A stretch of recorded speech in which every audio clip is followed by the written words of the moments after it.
नमस्कार किसान भाइयों, देसी पोल्ट्री फार्मिंग में आप सभी का स्वागत है।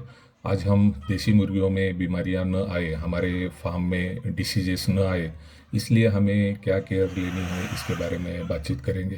काफ़ी सारे किसान भाई है कि जिनके फार्म पर डिसीजेस आती है, वो बीमारियों से जूझते हैं, मुर्गियों में अच्छा ग्रोथ नहीं होता है और लॉसेस होते हैं। यह सब रोकने के लिए हमें कुछ स्टेप्स अगर हम ध्यान में रखते हैं सर, जैसे कि सबसे पहली हमारी गलती होती है कि शेड में हम जब भी एंटर करते हैं तो हमारे शूज़ या चप्पल से ही इन बीमारियों की शुरुआत होती है। तो ध्यान हमें यह रखना है कि हम जहाँ से एंटर कर रहे हैं वहाँ पर अगर हम चूना पाउडर मिक्स करके रख देते हैं और उसमें पैर रख कर अंदर चले जाते हैं तो काफ़ी सारी बीमारियाँ जो है वहीं पर इनकी रोकथाम होती है।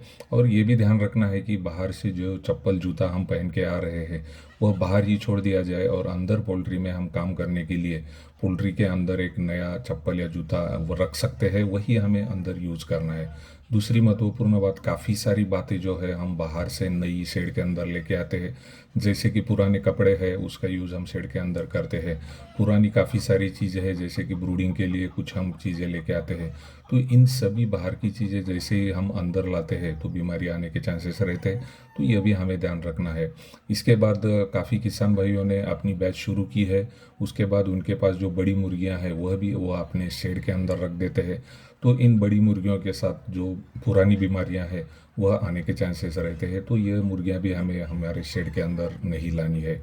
इसके बाद अगर हम सोचते हैं तो हमारे शेड का वेंटिलेशन, बहुत बार हम देखते हैं कि शेड के कर्टन या पर्दे हैं वो काफ़ी समय से बंद है, तो ऐसे समय में प्रॉपर अंदर जो है हवा नहीं आती है और इसके कारण भी बीमारी आती है। तो हमारे शेड के अंदर का वेंटिलेशन जो है वह प्रॉपर तरीके से चलते रहना चाहिए।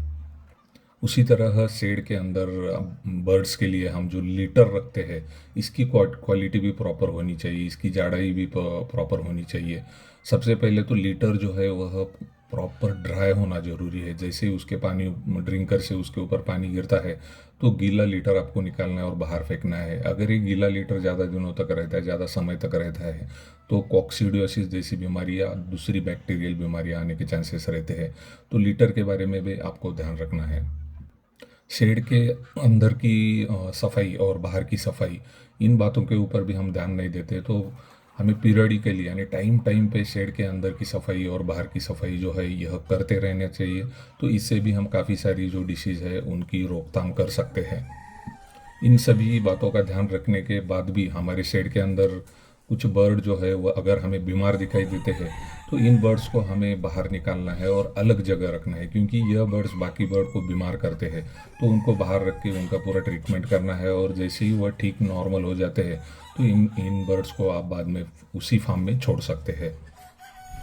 तो मुर्गी पालन में इन सभी बातों का आप ध्यान रखिए और अपनी बर्ड्स जो है वह हेल्दी रखिए, अपने शेड को बीमारियों से दूर रखिए। तो इन्हीं बातों के साथ आज हम यहीं पर रुकते हैं। आप सभी का धन्यवाद।